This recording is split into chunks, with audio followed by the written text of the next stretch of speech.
Good morning, my brothers and sisters. Welcome to episode 47 of Be With Me. I'm going to title this Rock Skipping Contest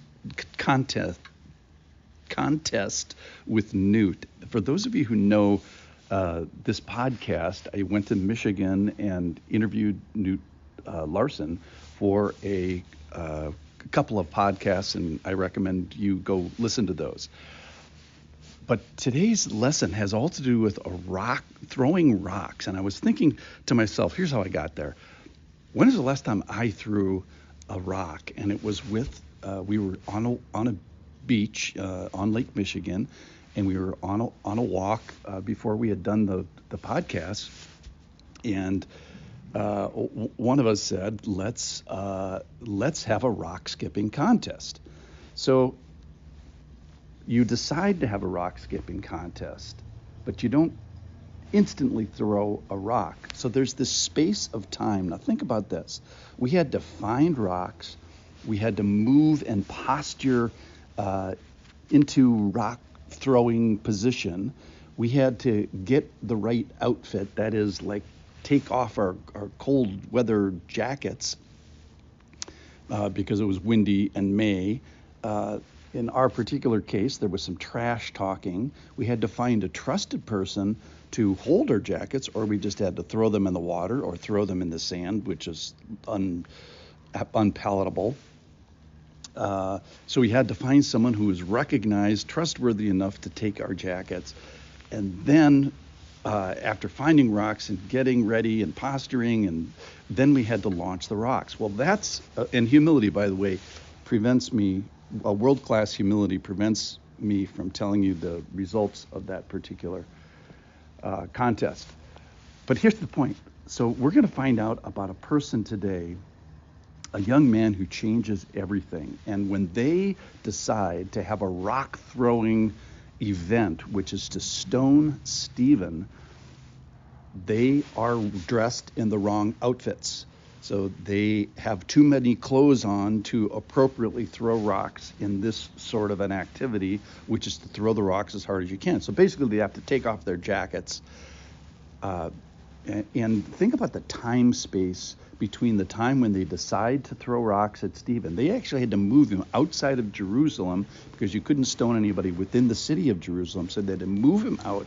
That took some time. They had to get their jackets off. Maybe they trash talked as well. But so they're standing there with their jackets. Am I going to throw the jacket in the dirt, or am I going to entrust them somehow? Maybe they didn't trust the other people. They were worried that they were going to get their jackets stolen. So the person that we're talking about today, Saul, name changes eventually to Paul, it's the same person, is the person that's entrusted with taking care of the garments. So this is a young man who changes everything. He turns out to be, if not the most influential human ever to have lived, I can't think of another one. He has incredible personal change. I can't wait to talk about it. He goes from sort of evil to humble and good. He goes from against God to for God. He lives his life on this planet, and suddenly he gets this interjection from another planet. He tears down the church, and he changes to building up the church. He goes from local, that is just in Jerusalem, to universal. The church explodes after this time. He goes from Paul to Saul. He goes from a live minister he goes all the way to his death, and he goes from a time of peace, if you will, in the church to a time of strife. So the two verses that go along with this from today is it's in the stoning of Stephen in Acts chapter 7 and verse 58. They cried out in a loud voice and stopped their ears and rushed together at him, that is Stephen. Then they cast him out of the city, out of Jerusalem, and stoned him. And witnesses laid down their garments at the feet of a young man named Saul.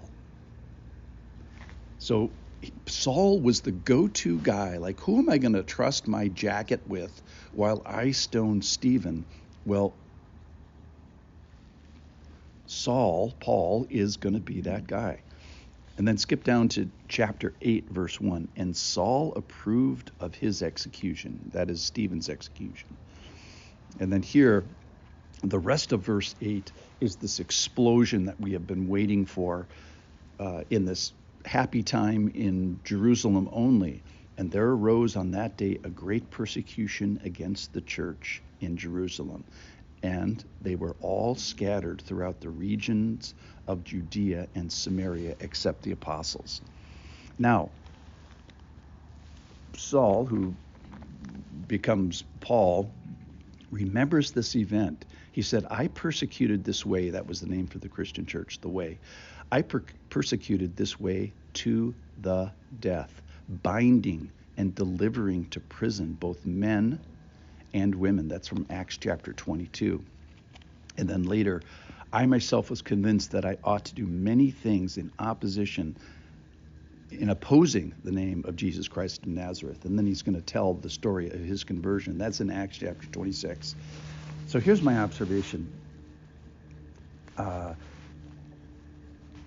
This is a moment where the arising of the church's persecution happens, which sounds like bad news, but eventually turns out to be good day.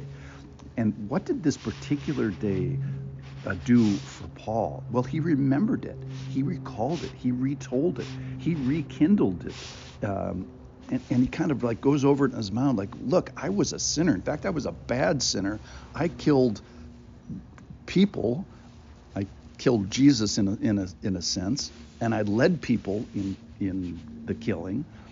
But I was forgiven, and I am forgiven, and I have received great grace. So my encouragement to us is, don't be stuck at sin. Don't be stuck at awe. Bring it home. Ask for help. Say, I believe, and be baptized. And let's today think about this moment between the time and the trustworthiness of Paul, where they decide to have a rock-throwing event, a stoning of Stephen. And they decide that Paul's the guy that's going to hold the jackets or protect the jackets during the meantime. That's the kind of guy that this Paul was. And we're going to find a whole chapter of persecution, and then we're going to find Paul's conversion, and then everything changes in Acts. So let's throw rocks, or don't throw rocks today, but let's believe, let's be baptized, let's do the right thing for the Lord. I'll see you tomorrow. Thanks for listening to my rock skipping / throwing story.